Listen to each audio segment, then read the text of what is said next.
बन के घुमा हिया पटन जग सनामा करे हमसे मुलाकात रे।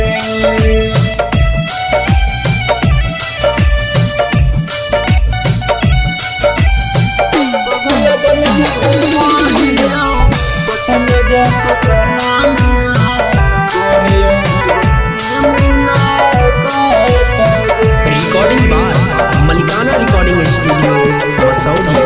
छुट गेलौ जानू गे घर परिवार, छुट गेलौ तोहरा से साथ गे। छुट गेलौ जानू गे घर परिवार, छुट गेलौ तोहरा से साथ गे।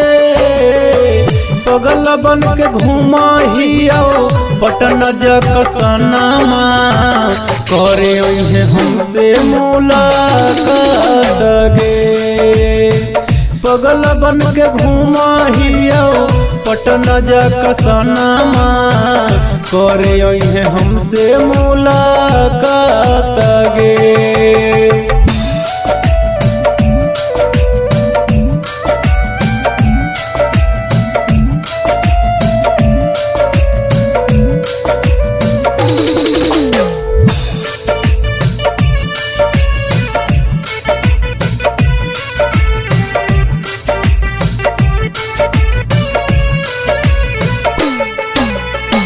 नहीं जननी विधि के विधान हालो इतना करीब गे, हालो इतना करीब। लिखल हालो दुखवा जानू हमारे नसीब गे, हमारे नसीब, हमारे नसीब।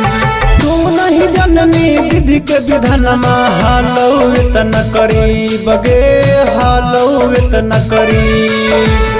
लिखल हालो दुखवा जानू हमारे नसीब गे, हमारे नसीब। तोहरे ला छोड़ देलू पका के मकानमा, सोचलू ना पूछहू अब बात गे।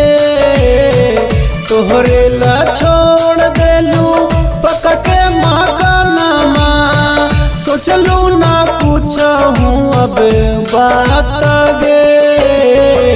पगल बन के घुमा हिया गाया जग सनामा करे हमसे मुलाकात गे। पगल बन के घुमा हिया गाया जग सनामा करे हमसे मुलाकात गे।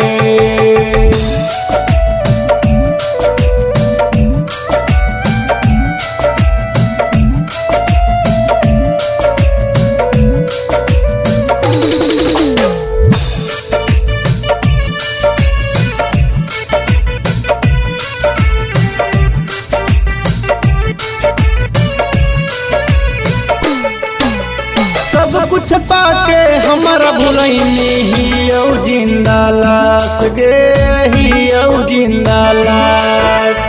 मरले पड़ई जैतो शरीरिया देखबौ तोहरे आस गे, देखबौ तोहरे आस, देखबौ तोहरे आस। सब कुछ पाके हमारा भुलैनी हियौ जिंदा लाश गे, हियौ जिंदा लाश। मरले पड़ई जैतो शरीरिया देखबौ तोहरे आस गे, देखबौ तोहरे आस। सरवन जितेंद्र के मननी कहानामा छोड़ देनी पवन के साथ गे। सरवन जितेंद्र के मननी कहानामा छोड़ देनी पवन के साथ गे। पगल बन के घुमा हिया गाया जग सनामा करे हमसे मुलाकात गे।